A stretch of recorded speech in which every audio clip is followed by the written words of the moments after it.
Hey, how's it going, everybody? Just doing a bit of an update. Had the truck now 9 months. Yeah, just come back in from Kings Canyon, so I thought I'll just do a live, raw of how the truck's going, what's performing, what's not. But I'll start right here at the front. The fuel economy. So we run Direction Plus, catch can and fuel filter. And the fuel economy we've been getting now with the 305s on it, as it sits, roof rack, 2 spare tyres, toolbox is full, 40 litres of juice, 130 in the tank. We get 14.4 litres per 100. I'd have to go back to the other videos, but I think we started out when it was dead stock standard. We were getting around 11 litres or 11.2. The Max Track tyres, they are awesome. They haven't let us down. This is our second set. We run them on the 105. These ones now done 25,000 clicks or just under, and yeah, no, they're still going well. Back ones are getting down a little bit, but no, they're good. So yeah, just cleaned it. I just use Maguire's Quick Wax, and because we can't wash it while we're out at Kings Canyon, so we use that. But going back, Direction Plus fuel filter and catch can, awesome. Especially when you do the catch can up the right direction. I didn't. I had it the wrong way, so the oil was dripping out, and then Billy and I worked it out and we put it around the other way, and it's all been good. The Ultravision light bar, amazing. It is amazing. The feature where you can have it on fog or sort of city, when you're coming into the cities, works awesome. Haven't had to use the Rumva yet. It's only there in Engel. We'll probably pull Maddie or Bobcat out before it does anything else. The little spotlights from opposite lock, they are awesome. The bull bar is awesome. Obviously just the bug deflector, I think they're good to stop all the stone chips and everything. Toyota light protectors, they're amazing. Just give them a clean up. About every 2 or 3 months, if I'm in town, I got the energy, I buy some lanolin from Super Cheap, about 3 cans, and put 3 cans of lanolin on it, over the chassis, in the chassis, anywhere I can think about, and that really works well. Cut snake flares, we do 300 or thereabouts, 300 kilometres to come in from Kings Canyon to Alice Springs at the moment across the gravel, and that works amazing. So we don't get really any dust up the side, only the dust that's floating around in the air. Clear view mirrors. These are the Generation 2, I think they're called. They are awesome. I was pretty disappointed that the bungs fell out, but Casey from Opposite Lock sent me another set out and we stuck them in, and yeah, they work a treat, but they have changed the truck. I reckon they're a really good accessory with the top and bottom mirror there. Sherry's saying they might be Gen 3, we're not quite sure. The D-hole rims, they're just standard basic rims, they're good. I've just got those window protectors from off the internet, and yeah, they've been good. They're the ones that don't just glue on, they've got the little brackets there as well, so they work really well. The Rhino roof platform, we haven't stuck anything on it. We sort of put it there, we're tossing and turning about what we're going to run on the front of it, where it's going to be a light bar or just a grandpa screen, or go the whole hog and buy one of the wacko sun visors. We haven't got that far yet. We've just got that little bit of flap there, and surprises you how much dust and stuff you see that doesn't come out the back end and end up on my toolboxes. These are the Tool Pro toolboxes from Super Cheap. They've been really good. They don't let much dust in. I'm not saying they're dust proof, they're not, but really for the amount of dust and bull dust out here that goes when we're driving. Obviously got the Max Tracks in there, got the little sexy baby step, it's good. The tow bar, that's prime, absolutely prime. Got the high lift sitting in there in case of emergency. The rear view camera from Polaris, that has been absolutely amazing, and I mean amazing. It's an awesome bit of kit. That's Sherry's Oz tent chair, little table there that we got from Bunnings or somewhere there like that about 10 years ago, still going, it's nearly rusted out now. It goes to the beach. That's just a Rhino case from Bunnings, that's also about 10 years old. And then we always carry just 40 litres of diesel in case of emergency. Just finished polishing it with the Maguires. Not sponsored by any of these guys. You can see where I add the lanolin onto the chassis or spray it up in there. You can see where I've already had stuff on there, but I think each time I do it, I'll probably spend about $45, $50, get free tins, and just every time I get under there, I find a spot that doesn't look like I've had it. In the back, this is going to be pretty messy, but there's the old Engel. She just keeps cranking away, hooked up to the Mega Life battery. Still got the back seat thing. Sherry and I were looking at the Explore Life one. They look amazing. But at the moment, we've just got the old $10 one from Super Cheap or Autobahn. I can't remember. Soft shackles are in there. UHFs when we're talking to each other. Got the barefoot towels, spare socks, reefies. In the cockpit, we have got all the switches. So the switches for the lights on the front from opposite lock. We've got the Red Arc Tow Pro there. I think it's Tow Pro 2 or 3 or something like that. But it's the one that adjusts the brakes itself, and it is animal. Works a treat. Got the light switch there. That's the one that turns the ultravision light up and down. And then obviously your idle up. Cruiser consoles. How good's this thing? Rattling across those corrugations. Everything in this cab rattles. But it doesn't. So, I'm not saying that any of the other brands aren't good, but this is, for us, is a godsend.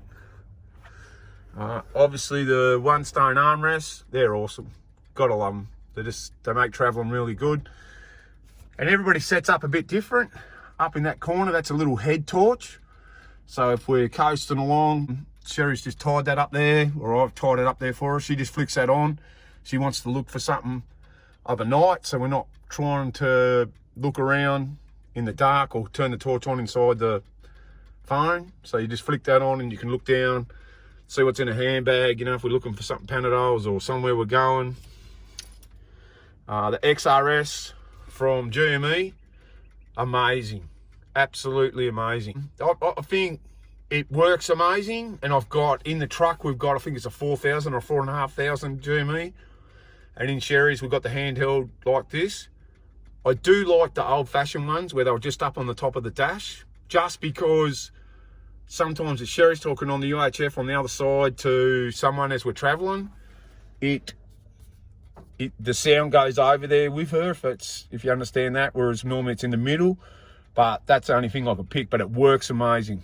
All our handhelds and our ones in our trucks and in Sherry's truck are all GME.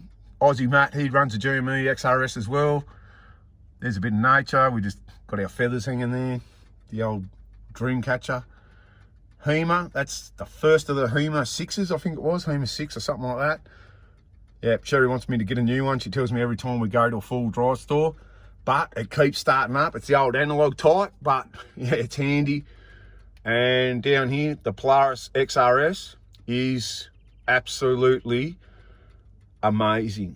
Absolutely amazing bit of kit. I've drove this car for a while, like as everybody does in their own bus. I know where to turn the sound down really quickly. I know all the features. Don't have to look at it so much. I know how to adjust the 2-watt Landcruiser speakers. We normally have the UE boom sitting up the top. We got robbed a few weeks ago, so we've got the new UE boom that Sherry bought me, but I've been too scared to put it in. It's the switch for the fridge. So we can turn the fridge on there and then turn it back off. They're all standard. In the 79 update now, you get 2.1 amp or 2.5 amp jacks, and then the normal cigarette lighter. So yeah, they're very handy though. As you can see, we use all of them. Will from MJ the Mistress. Yeah, he's got the link system from ARB, and that is amazing. But I was talking to him and Simon from Coastside Industries. We were sitting around having a chat out at King's a couple of weeks ago, and all of us have got a different setup, and we all got something, like something different. What else is in here? So that's the diff locks there somewhere. If I can get the camera around. There it is. Yeah, front and rear factory diff locks in this truck. But that's about it inside. But you use the office, works well. Then 1 stone armrest, get a flogging. Oh, 1 stone. That's just a bath soap holder that I screwed there. It's been on there ever since I got this truck and it works well. The cell fire's in underneath the seat, sat phone on the other side, and fire extinguisher's underneath the other seat. Come round to under the bonnet. We've got the ProVent catch can. It's going into 2JM Alice Springs tomorrow for the underbody. Oh yeah, underbody toolboxes. I forgot. Casey put from Rockhampton, put the opposite lock diff breathers are there, and the transfer case ones and that up underneath. Mega Life battery. So if anybody's been doubting a Mega Life battery, there you go. This one's 8 months old and vibrates across all the corros and still going strong. There's the Direction Plus secondary fuel filter. We don't have any modifications to the motor. When we tow in 4th gear. So yeah, we still seem to have enough grunt. Little sat aerial, and obviously the GME one there, that one there's for the Selfie aerial. So Selfie boosts your Telstra mobile signal. We rely on that all the time. In the NT, it's a bit harder because there's a lot more of Optus than what there is of Telstra, but as soon as we come into an area, that just resets itself from 3G to 4G when the phone is roaming. And then that's our XRS aerial, 6 dBi or 6.1 dBi. Yeah, so that's that. Something I don't like, and it's obviously our second truck in this newer shape, is the auto hubs. I don't like them for the fact that when we go to back a trailer in, like on the pre ones like Matty's, Aussie Matt's, he's got a 2015 or 2016, but it's the last of them. We can just put that in low range because the hubs are in freewheeling. So we can back the trailers in and out with his, just when we want that lower gear to go slow to back them up into somewhere. And I think it's a really, really handy accessory. And yeah, it just does a really great job. And our old mates at Pedders, they are off their head. This Pedders track rider suspension, it's done 24,000 kilometers.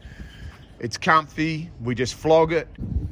I took a contractor's vehicle back across the Marining Loop 1 week ago after it had been graded, and I was probably sitting on 75 Ks to feel safe.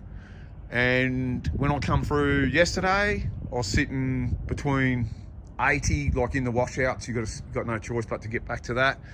But anywhere up to 110, and just felt like I had great control.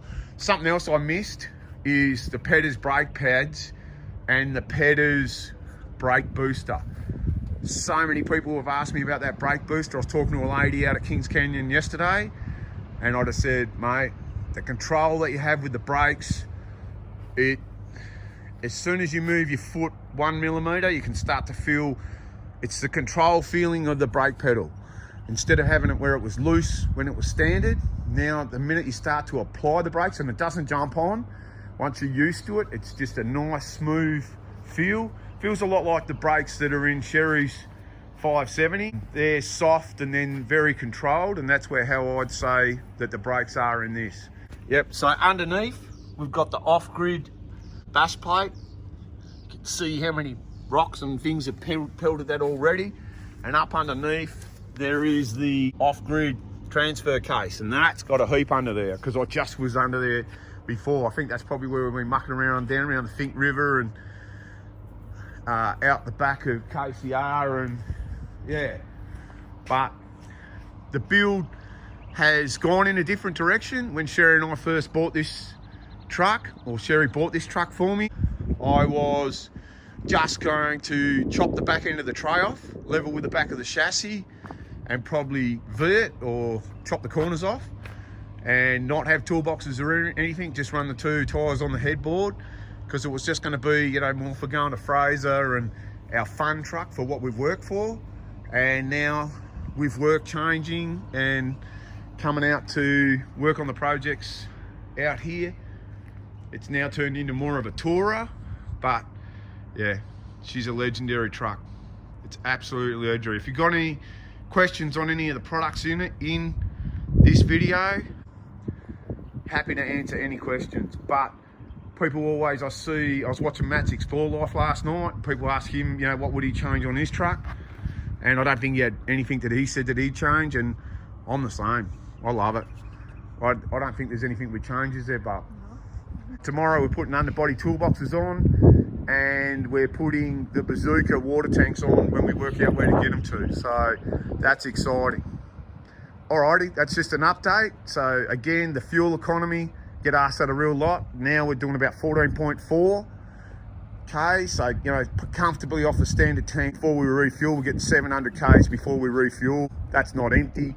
Haven't been writing it down for a while, but I've worked the last tank out and I basically got back about 14.4 litres per 100. Yeah, thanks to everybody that supports us. We don't do many videos because we're busy with work, but our Instagram is going awesome, and yeah, super pumped. Peace, everybody. Peace, everybody. Ciao, bye.